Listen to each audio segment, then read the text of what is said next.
네, 저희가 건조한 날씨에 대해서 얘기를 해봤는데 네.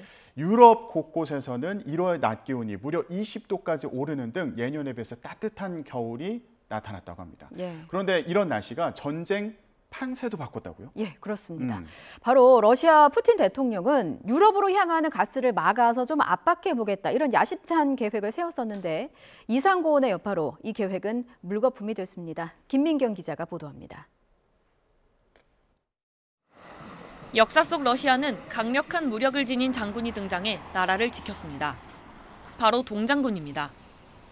나폴레옹과 독일군의 진격을 막고 전세를 역전할 수 있었던 전략도 바로 동장군이 함께하는 청야작전입니다.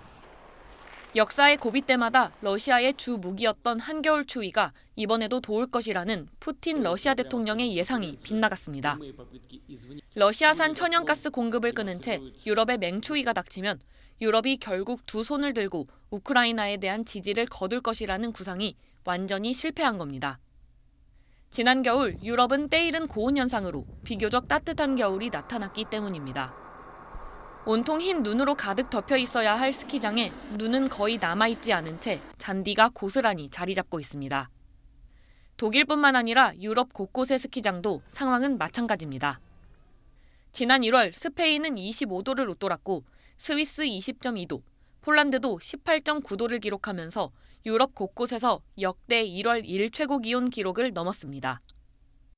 유럽의 이상 고온은 3년 동안 지속된 라니냐 영향으로 북대서양이 따뜻했고 또 이 때문에 유라시아를 가로지르는 기차 모양의 대규모 파동이 고기압을 유럽에 위치시켰기 때문이라고 생각됩니다.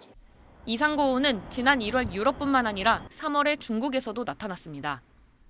중국 북방에 속하는 정저우는 무려 28도까지 올랐고 베이징도 23도를 기록해 2008년 이후 15년 만에 3월 초순 기온의 최고치를 경신했습니다. 라니냐가 기후에 영향을 미치면서 러시아의 전쟁 전략이 차질을 빚는 등 기후변화가 세계의 흐름에 큰 변화를 주고 있습니다.